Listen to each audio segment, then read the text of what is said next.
Well, I'm back covering yet another Call of Duty campaign, this time Call of Duty Vanguard, a game I was quite excited for because I love the World War II CoDs, they're some of my favorites. Also because this is a very interesting title for several reasons, which we'll get into. Before we dig in, let me make this super clear. This video's purpose is to continue my quest to beat every Call of Duty on the veteran difficulty. This was started with my 2020 video where I beat the first 40, then continued in 2021 when I beat the Cold War campaign, and now 5 months after release we are finally covering Call of Duty Vanguard. So that's why I titled the video the way I did. I'm not saying it's hard to beat Vanguard on veteran or bragging that I did it, I'm just keeping up the format. I think a lot of people missed that with the Cold War video, but anyway. Unlike most others, I enjoy covering the newest CoD title quite a bit after release. It allows for people's true thoughts to come out, interesting news stories to release, and the hype settles, which allows for a more objective view of the game. Now if you think about it, you could make the argument that this is the most hated Call of Duty, even more than Infinite Warfare and even more than Ghosts. Not necessarily because of critic and fan responses, which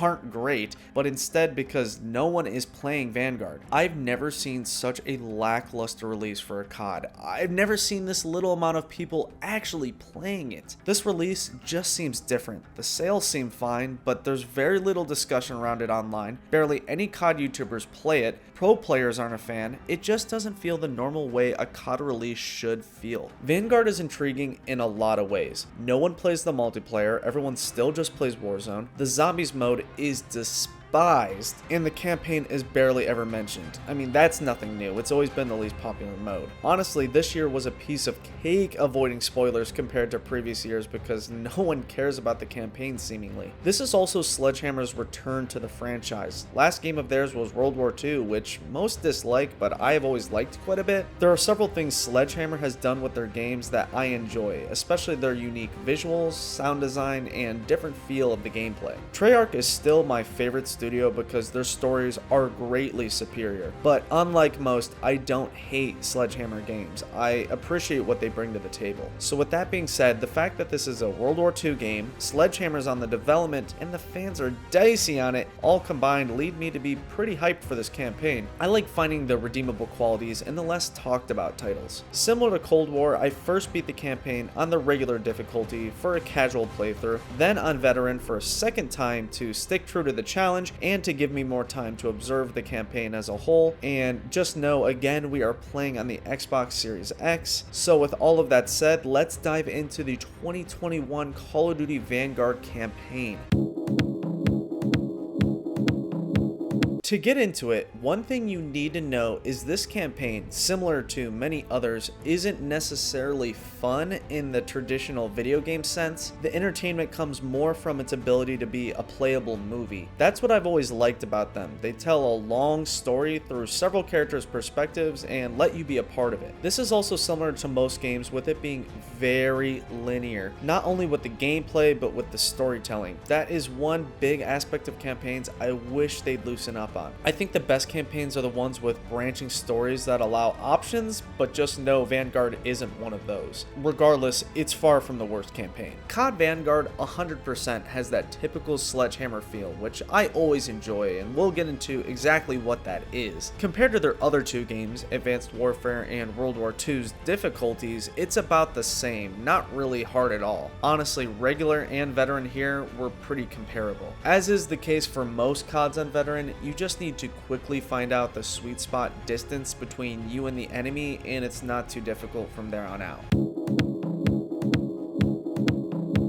When it comes to Vanguard's story, it takes place near the end of the war and centers around the four characters of Arthur Kingsley, a British Army lieutenant, Polina Petrova, a Russian sniper, Wade Jackson, an American pilot, and Lucas Riggs, an Australian demolitionist, who are all a part of Task Force Vanguard. You follow the group as they initially get captured, and then while captured, reflect on each one of their origin stories through flashbacks, and then eventually towards the end, when it comes back to present day, they get free and defeat defeat Hitler's fictional successor. Let me be clear, these characters are pretty lackluster. They're alright, they just definitely won't blow you away. Definitely no icons, that's for sure. With that being said, I like the direction they went with here, with the focus being on the very end of the war with Hitler being dead. It's a unique angle. Also, the idea of a Fourth Reich starting up underground I thought was a clever premise. I really wish they went farther with the fictional aspect of the story while being grounded in history, but they played it pretty safe.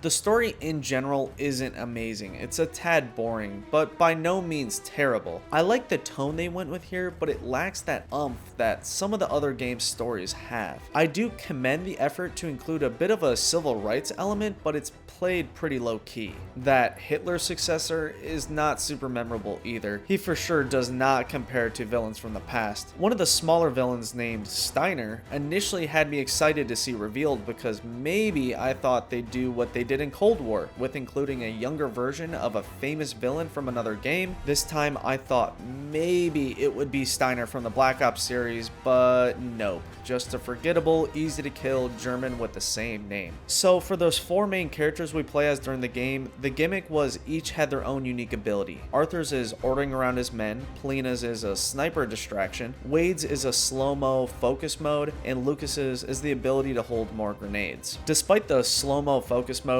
they're mostly worthless and only useful in very specific situations. When it comes to Vanguard's cutscenes, honestly, probably the longest in this series. I know many don't like that, but I enjoy watching them. You can even come back to them like a mission select.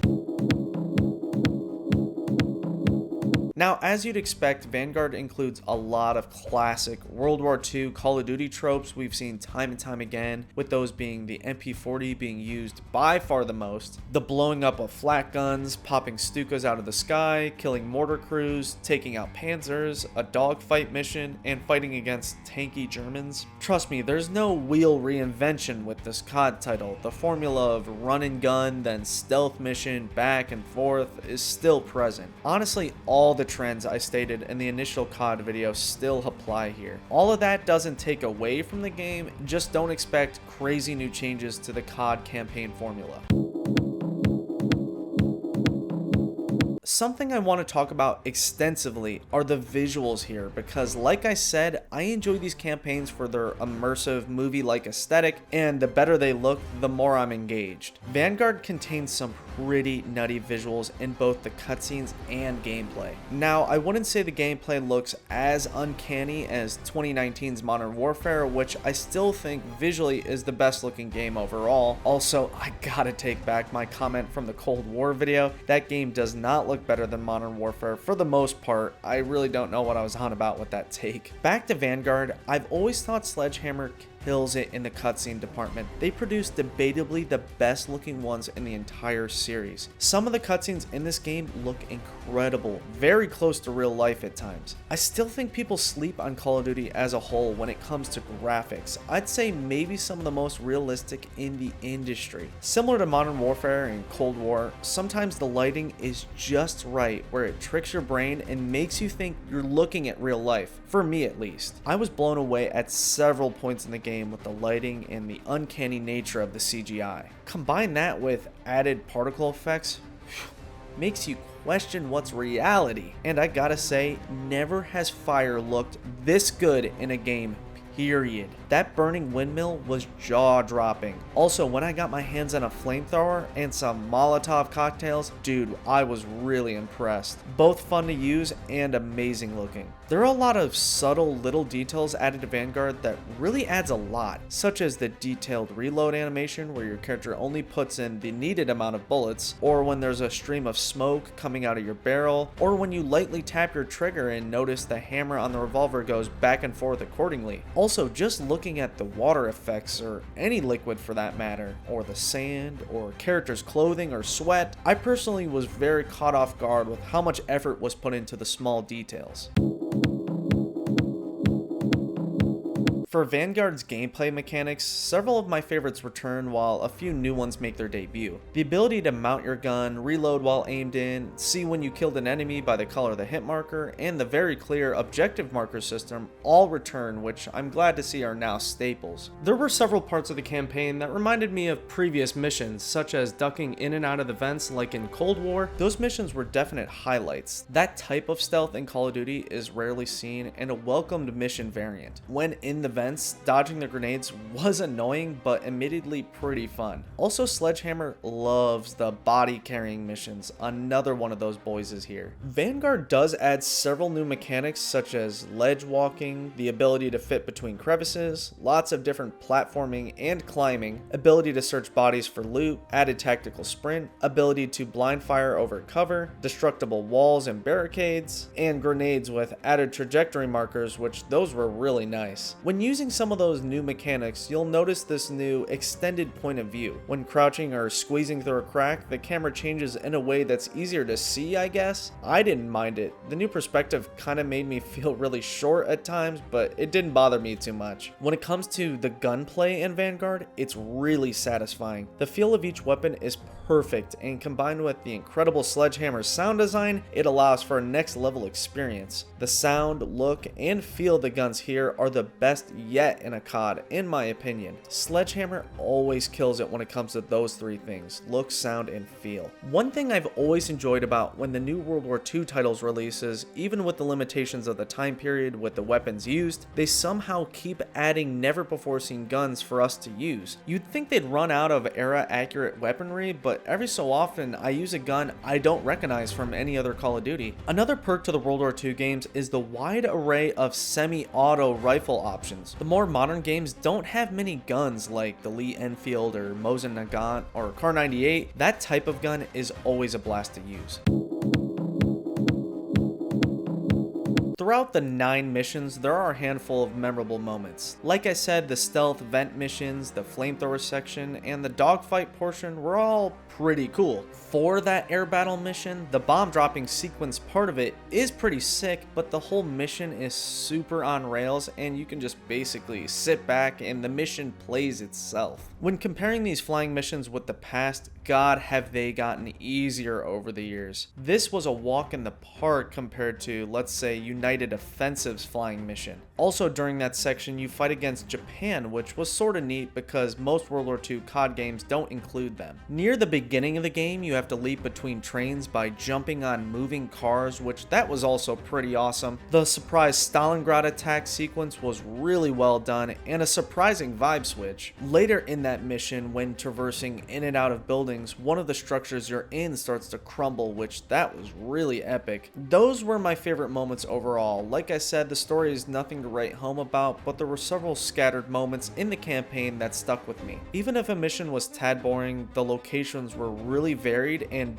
damn good looking. I was constantly surprised by the beauty of Vanguard. Throughout the campaign, there's a good amount of gore, more than in a normal CoD title, which that's mad appreciated. I love when the devs crank the gore meter and push the limits of the M rating. A funny thing that happened connecting to that is when one of my boys was opening a bunker door, he got his head blasted right off. Then later, once I died and came back to that same bunker, his head magically returned. Another part in Vanguard that always cracked me up was it was pretty normal for Germans to be non-stop bobbing their heads in and out of cover, but one time their heads almost perfectly synced up.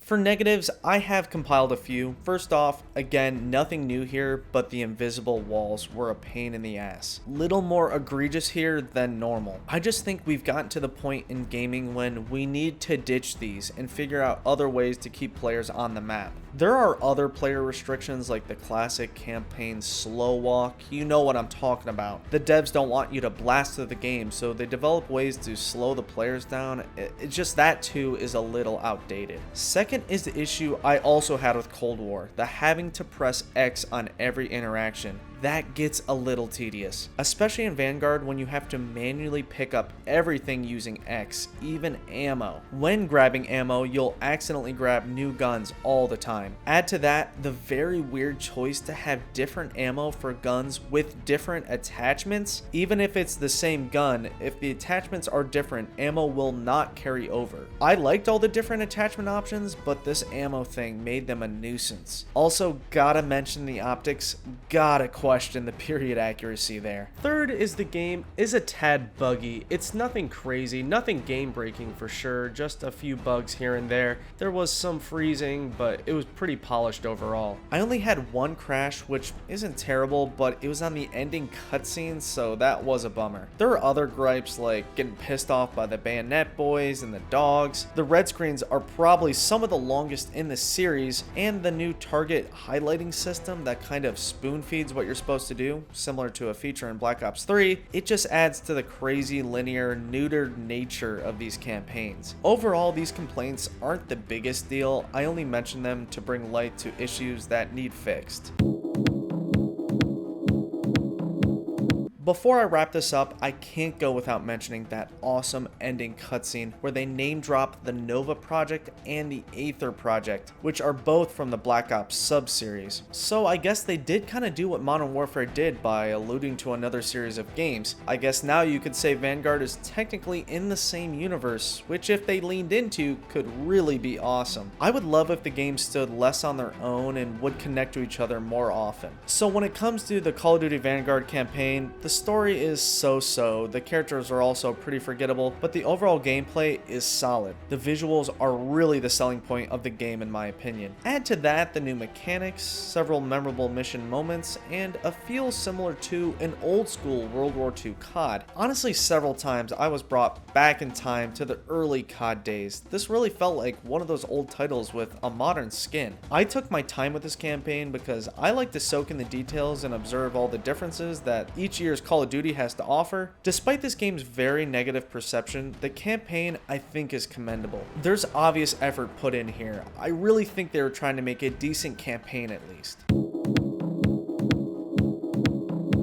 That's pretty much it for my coverage on Vanguard's campaign. I can't speak on the game as a whole, of course, because I have exactly 0 hours in all the other modes. But for this campaign, I thought it was alright. I'm not going to say if the game is overhated or not because the criticisms seem pretty valid. I can say the zombies mode, at least, at a fundamental level, is terrible. But I've always mostly been a campaign kid anyway. Back in the day, I used to play multiplayer, and I still dabble in zombies, but these days, I only look to CoD for a playable movie. I am admittedly a massive dick-riding CoD fanboy, blinded by nostalgia. I always have been. I try my best to overlook the corporate slime and just enjoy a series I grew up with. There are several elements of Call of Duty and Activision I don't agree with, that's for sure, but I just don't dig deep into the politics. I just focus on playing a good old-fashioned Call of Duty. Plus, I always find it fascinating to analyze super long franchises like this and observe the changes they make through the years and how their perception has evolved. These days, CoD is an easy punching bag of content for people to write about and to make videos covering because most players go in knowing they'll hate it. Honestly, I can't stand that element of video game culture where YouTubers compile glitches that aren't even theirs and endlessly complain about a game they've established an opinion on before even playing. Many claim that these days CoD is just a vehicle for Warzone, and maybe that's true. I don't play it either, but it seems like a massive hit. But for now, I'm just gonna stick to the campaign because I continue to find enjoyment and I always feel like I get my money's worth. Not to be annoying and give advice, but just try going into a game expecting to like it and then figure out if it isn't for you. I try to keep a positive perspective and sometimes I turn sour on a game, but most of the time I find redeemable qualities. I don't think the idea of the franchise taking a year off is a bad idea. It could produce a fresher feeling game that brings back a lot of fans. There's even rumors of that happening next year, 2023. There might even be several new changes for the franchise with this new Microsoft acquisition. We'll have to see. So in conclusion, for Vanguard,